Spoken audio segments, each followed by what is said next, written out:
perkenalkan nama saya Sari Indriani Parikaes dengan NIM 192152331 dari kelas 197A25 dari kampus Universitas Bina Sarana Informatika Kampus Cengkareng. Di sini saya akan sedikit menjelaskan bagaimana implementasi ODO pada sebuah bisnis. Nah, bisnis yang saya pilih kali ini ialah bisnis hair care dengan nama brand yaitu Indrilea Hair Care. Oke, jadi sebelum masuk ke implementasi ODO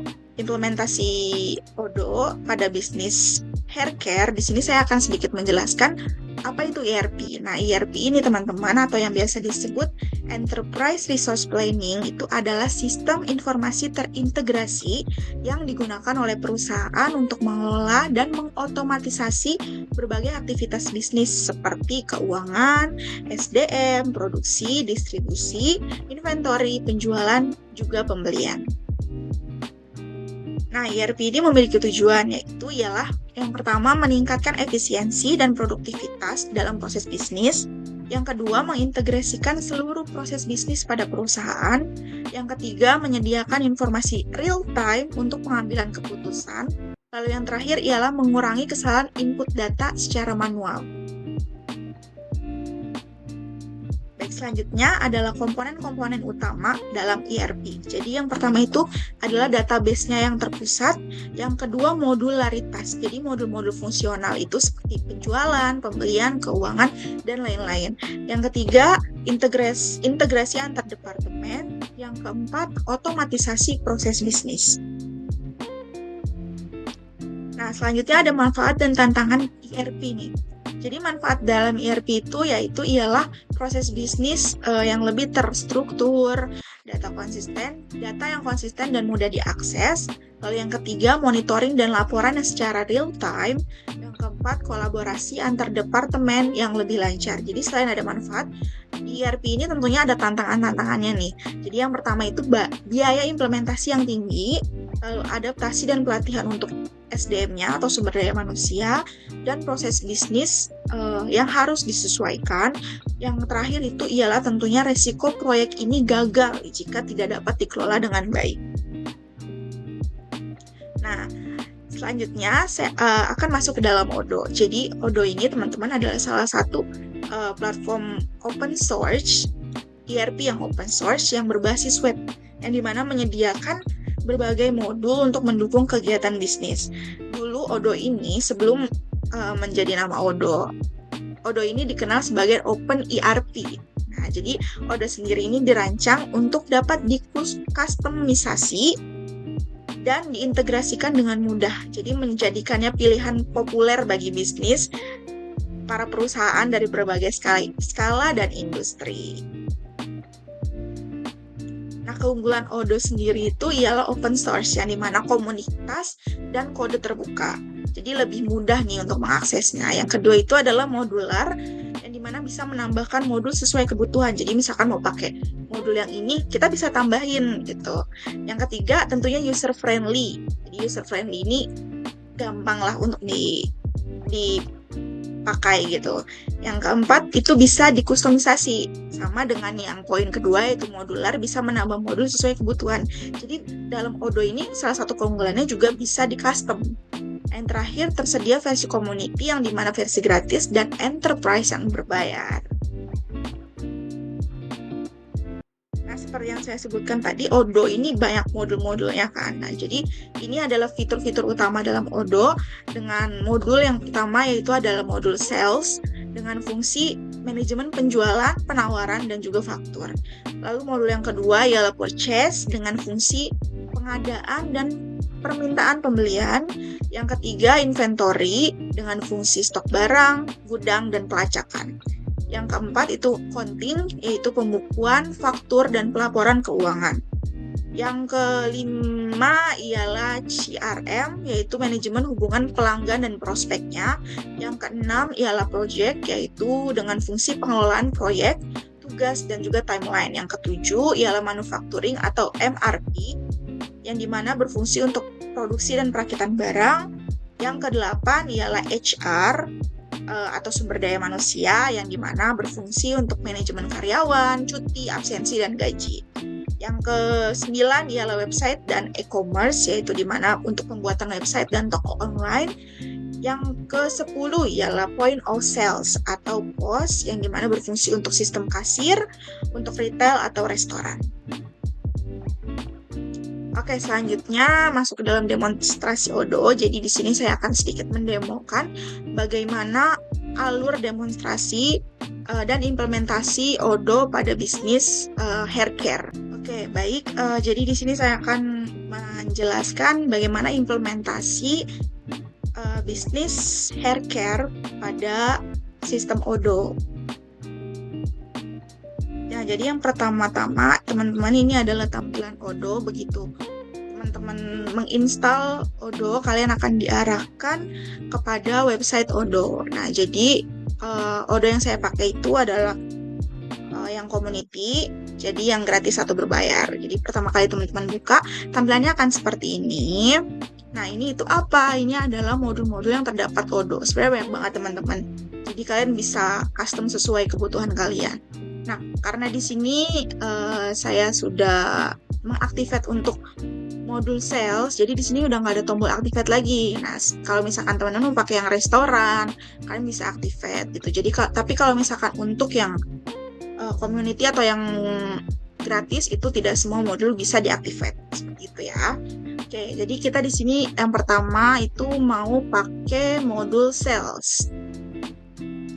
Oke, saya mau menjelaskan sedikit untuk produknya. Jadi produk yang dijual ini adalah hair care. Nah, teman-teman bisa lihat yang ada gambarnya. Nah, produk yang dijual itu yang pertama ialah hair mist, hair serum, conditioner, hair mask, dan shampoo. Nah, jadi kalau yang lain yang nggak ada gambarnya, ini adalah produk mentah ya teman-teman. Nah, yang ada gambarnya ini adalah produk yang sudah jadi. Jadi di sini saya jual dua. Karena kita mau pakai manufacturing juga, modul manufacturing. Nah, selanjutnya mungkin saya bakal spill sedikit gimana sih cara tambah produk. Karena di sini kan saya udah tambah produk semua. Nah, saya mau coba tambah produk, misalkan kita masuk ke modul manapun, pokoknya kita bisa di modul sales atau biasanya di manufacturing juga ada. Kita pakai modul apapun yang ada tab produknya. Yang ada tab produknya ya, kita klik, nah muncullah ini. Lalu kita klik new product. Nah, di sini teman-teman bisa tambahin nama produknya apa, lalu can be sold, can be purchased. Nah, kita bisa checklist kalau misalkan bisa dijual dan bisa dibeli juga ya. Ini untuk harga barangnya. Nah, ini bisa tambahin foto dari barangnya, dari produknya. Nah, ini ada consumable, service atau jasa, dan storable product. Biasanya kalau misalkan consumable itu yang untuk dikonsumsi ya teman-teman. Kalau storable itu bisa penyimpanan, dan dia juga ada yang namanya bill of materials. Bill of materials itu yang tadi kita bahan mentahnya. Nah, kita juga mau produksi bahan mentahnya juga gitu. Nah, itu teman-teman bisa pilih yang storable product. Nah, untuk di inventory sendiri, teman-teman juga bisa checklist untuk manufacture product. Oke, seperti itu sedikit penjelasan gimana cara tambah produk. Oke, selanjutnya kita masuk aja ke... Oke, ini kita undo dulu biar bisa keluar. Nah, kita masuk ke sales. Kita mau buat pemesanan ya, sales orderan gitu. Misalkan ada orderan masuk ke kita gitu. Kita buat di sini quotation dan buat new. Oke, customernya misalkan kita pilih customernya siapa nih teman-teman. Misalkan di sini saya mau masukin Lisa. Nah, ini si Lisa Blackpink nih, dia mau beli shampoo ceritanya. Dia mau beli shampoo gitu. Ini kita masukin nama customernya, lalu produknya. Dia mau beli shampoo kan. Shampoo dari Indril ya, hair care. Oke, kuantitinya dia mau beli buat member-member Blackpink juga ceritanya. Jadi dia berarti beli 4 dong sama dia. Oke, udah selesai. Nah, habis itu selesai kita confirm. Dimana kalau ini udah masuk ke orderannya ya teman-teman. Oke, kalau udah confirm seperti ini, kita bisa lihat preview dari sales ordernya itu seperti ini. Nah, ini masih preparation nih, masih disiapin barangnya. Oke, kita balik dulu. Tadi kan Lisa order shampoo sebanyak 4 ya. Nah, kita mau cek nih shampoo-nya ada nggak, ready nggak nih. Nah, delivery order. Oke, kita masuk ke sini. Nah, udah masuk ya. Jadi SO yang tadi tuh udah masuk ke dalam inventory, tinggal diproses doang. Oke, selanjutnya kita masuk ke manufacturing. Karena sebenarnya manufacturing ini kalau misalkan si produk aslinya itu, produk yang udah jadinya itu tidak tersedia, misalkan tadi kan si Lisa ordernya 4, misalkan kita stoknya itu sisa 3, berarti kita harus produksi 1 lagi dong. Nah, kita buat di manufacturing order. Nah, coba kita cek kalau misalkan di inventory, bisa di sini, bisa kita cek di produk. Tadi kan Lisa shampoo 4 ya, shampoo 4. Nah, ini shampoo-nya ini masih banyak nih, masih 99 unit. Nah, berarti kalau masih ada, itu dia nggak bakal masuk ke dalam manufacturing.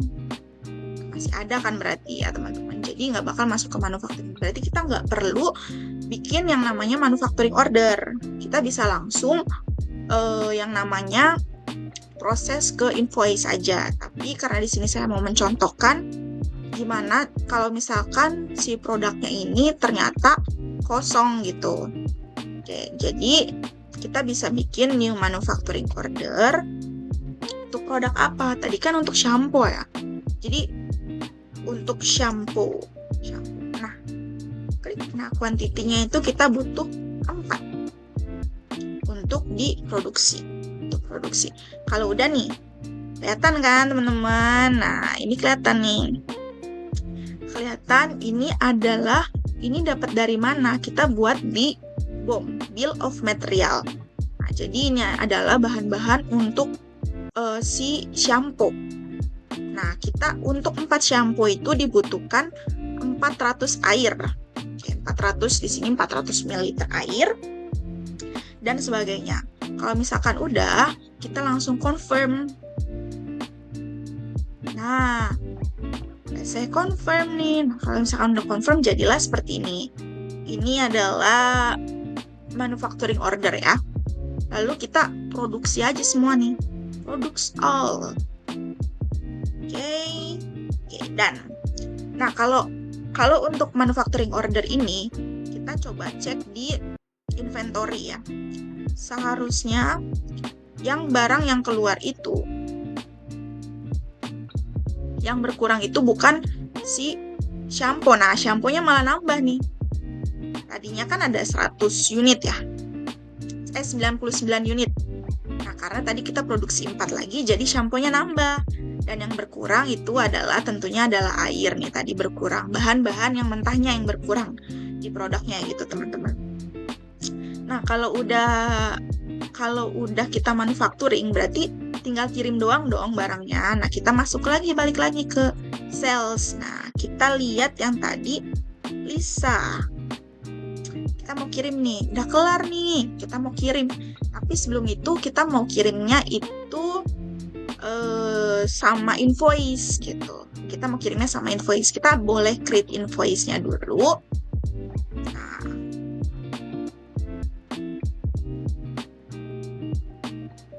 oke, invoice-nya kita confirm. Nah, kita lihat. Nah, ini invoice-nya nih. Jadi ceritanya nih invoice-nya. Nah, ini invoice-nya untuk dikirim ke Lisa Blackpink. Oke. Nah, invoice-nya kita mau kirim sekalian sama barangnya. Kita balik lagi. Nah, ini ada gambar mobil, teman-teman. Jadi misalkan ini adalah barangnya kita kirim. Jadi kalau kita kirim, kita klik ini.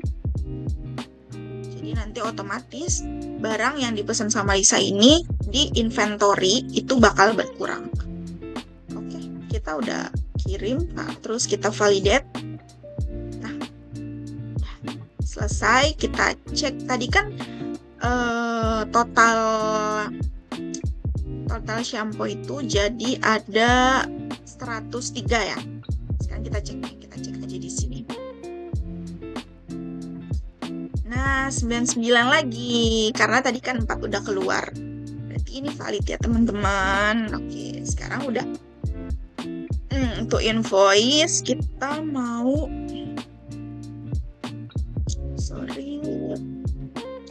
kita balik lagi ke sales tadi yang Lisa. Tadi kan belum dibayar ya, si Lisa belum dibayar. Si Lisa ini mau bayar ceritanya. Kita masuk ke register payment. Misalkan Lisa nih bayar. Nah, kita masuk. Oke. Dengan total sekian, Bang, kita create payment. Paid. Oke. Nah, ini tulisannya udah paid ya. Berarti Lisa ini udah bayar. Seperti itu. Lalu sekarang kita mau lihat di invoicing-nya. Ini Giselle nih belum bayar nih, Giselle.